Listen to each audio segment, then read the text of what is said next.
Let's go now to the News Features Award. And this award recognises the work of freelance journalists in video news features that take a more in-depth look at a story beyond the immediacy of breaking news.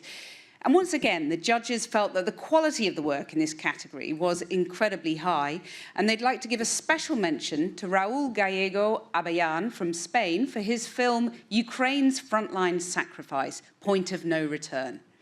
And the judges thought this was a really powerful human story which had a different perspective to the other footage coming out of Ukraine.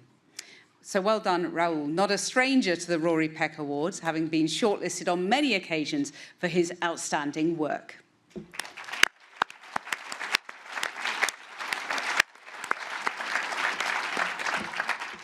Now on to our first News Features finalist, Katie Arnold, for her film Inside Myanmar's Rebel Advance for Channel 4.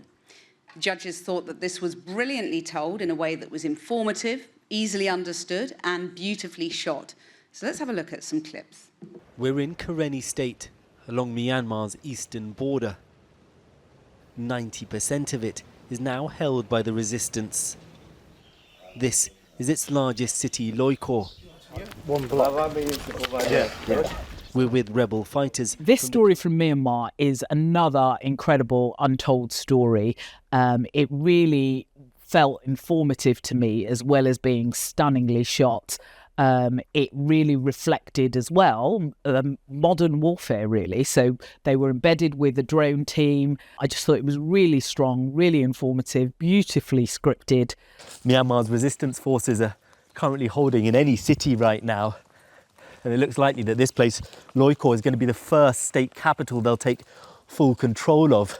This entry was really strong in that it reflected the day-to-day of a rebel army in Myanmar and the lack of resources, but also the innovation and the techniques that they're developing to combat, you know, an army with billions of dollars of investment. I mean, it's extraordinary. Kate's work on Myanmar is a perfect example of investment in a story. This wasn't just about the few days they spent on the ground. This is about all the time and effort that she put in beforehand to get the story. And I think that has been shown in the final product. They really had the contacts there. They had the engagement with the people they'd met on the ground. And that's the kind of work that only a freelancer can deliver.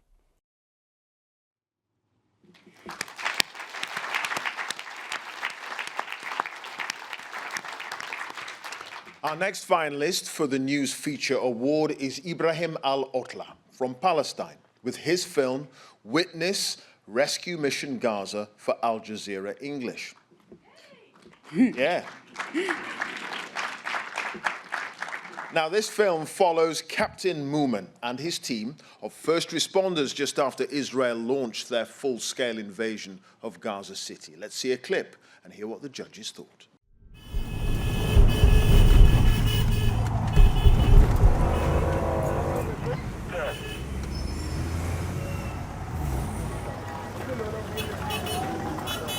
I mean, it was utterly mesmerising from the opening scene, and it was something you just couldn't take your eyes off it throughout.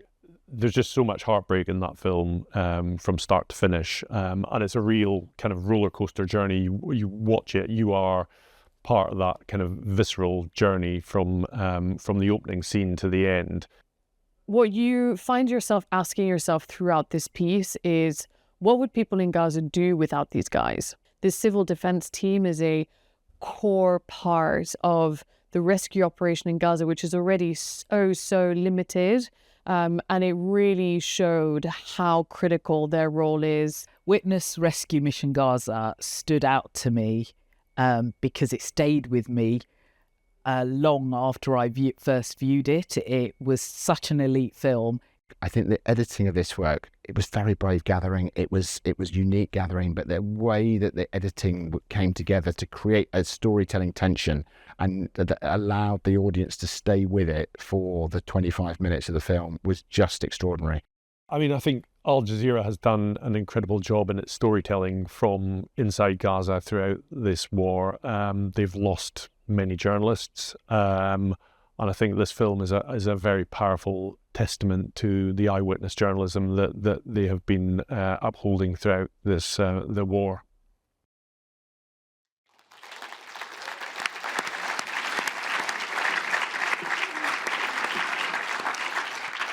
Well, our last News Features finalist is another film from double finalist Katie Arnold, West Bank Settler Expansion, a year on the front line for Channel 4 News.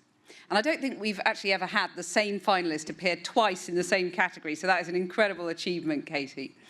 Let's see a clip and hear what the judges had to say. The Israeli government's ambition for the Palestinian territories comes as no surprise to Hafez Horeini. This Bedouin's farm is in Masafa Yatta, the West Bank, on the edge of the Negev desert. I thought the West Bank film should be in our final selection purely because this is what the October 7th attacks were about. And as a community, I think we had missed that as a story. And I think that it's really important to see that there were people, journalists, working on this. This was an investment in the story that went back to the early part of last year, long before the October the 7th attacks.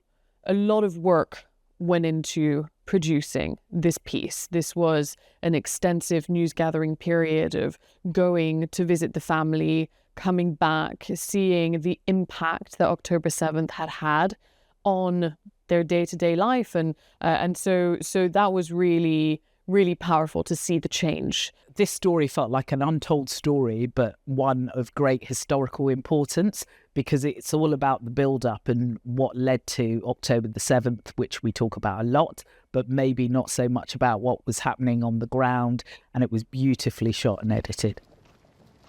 As with all of the films that we have seen in this final selection, there was great character selection. And I thought that the way that the producers and the camera teams had identified individuals to allow them to tell the story. The examples that really shone through in our shortlist were those stories where people had found the real characters who were unable to embody the story that they were trying to tell.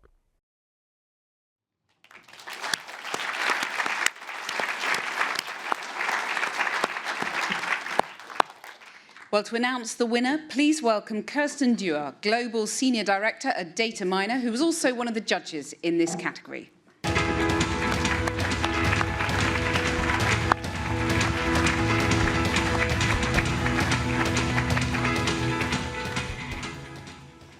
Good evening, everyone. Thank you very much to the Rory Peck Trust for inviting Data Miner to be a part of tonight's ceremony and giving us the opportunity to support such an important charity. Data Miner remains committed to supporting independent, forward-thinking and innovative journalism. We are resolute in bringing the most advanced AI technology to newsrooms so their journalists remain informed, but also stay safe in hostile environments. The nominees for this year's News Features Award have worked in some of the most hostile environments in the world: Gaza, the West Bank, Myanmar, Ukraine. Taking the time and the risk to report on these issues is extremely hard, but these journalists pursued their search for the truth without fear or favor and were able to come home safely from their assignment to share with us what they witnessed. The winner for this year's Rory Peck Trust News Feature Award is Ibrahim Al-Otla for Rescue Mission Gaza.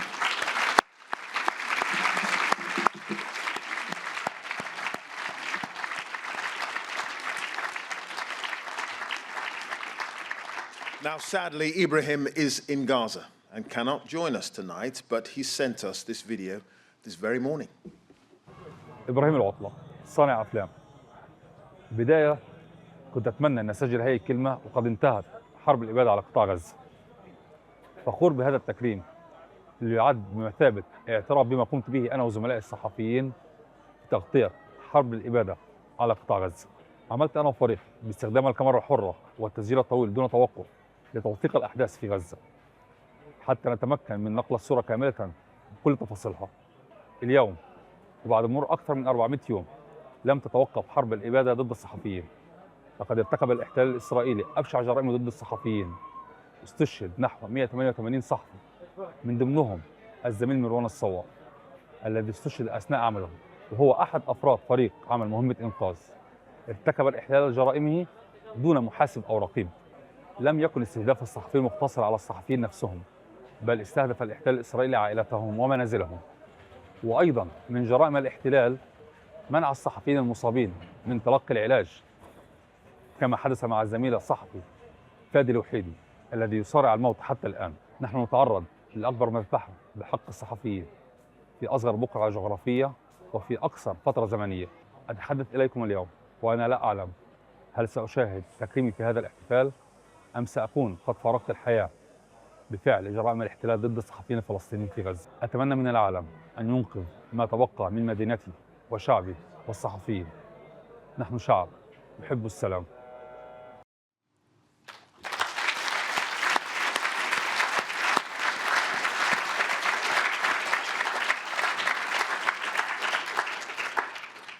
Powerful words, and to accept his award on his behalf, please welcome Fiona Lawson-Baker of Al Jazeera and executive producer of the film.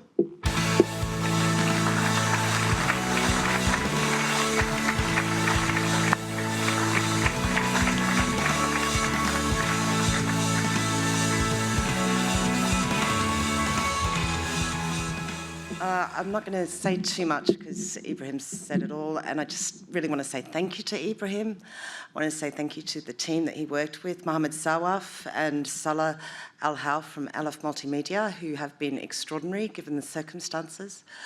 I want to say thank you to Al Jazeera and everybody at Witness who worked on this film. There's not much more to say, and I hope there will be peace, and thank you, Ibrahim.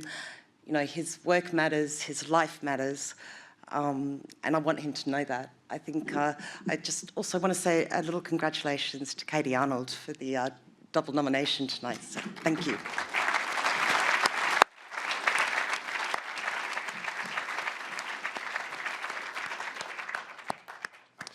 Thank you, Fiona, and well done, Ibrahim. Now, let us welcome to the stage the other finalist in this category, Katie Arnold, for both of her outstanding films.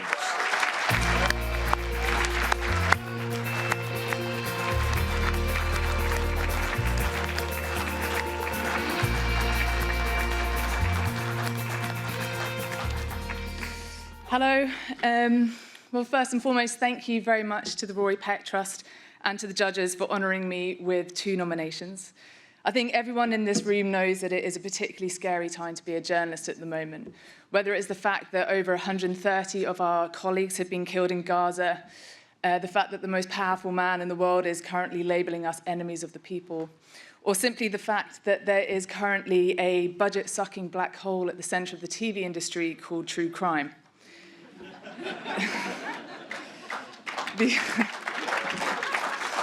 These challenges do at times feel existential, and navigating them as a freelancer can feel pretty lonely. But it's recognition like this and sharing a stage with so many brave and talented journalists from across the world that gives me the encouragement and inspiration to carry on seeking out these important stories. And I also want to congratulate Ibrahim for his much-deserved win in this category. His film was a raw and searing insight into the horrors that are playing out day by day in Gaza, and I'm in awe of him and all of the Gazan journalists that have been nominated here tonight. These types of films are, of course, massive team efforts, so I want to give a big thank you to everyone at Channel 4 News who collaborated with me during the production process. In particular, I want to say a big thank you to the foreign editor, Fede Escher. The fact that so many Channel 4 News films are recognised here tonight is a testament to his commitment to stories of injustice and human suffering, no matter where in the world they take place. And I'm just really grateful. And I'm just really grateful for the time, knowledge, and resources that he invests in all of these productions to make sure that we feel fully supported and as safe as possible on the ground. The goal with both of these films was to shine a light on 2 conflicts that had perhaps been overshadowed by the war in Gaza, and to expose the people and the institutions who think that they can kill or harm others in the name of power, land, or religion while the world looks the other way. Unfortunately, the impunity with which Israeli settlers are able to violently force Palestinians from their land has just been laid bare again, because just 5 days ago, the same settler that was shown shooting at the Harani family in this film once again came onto their land and attacked the family. And Hamoudi spent a night in hospital due to his head injuries. The next day, the IDF didn't try to arrest the 4 settlers that were filmed launching this attack. Instead, they arrested Hafez, the non-violent activist at the centre of our film, and they've been raiding the family home almost every night since, trying to find Hamoudi too. Meanwhile, last week in Myanmar, the military bombed another church, killing 7 children who were worshipping inside.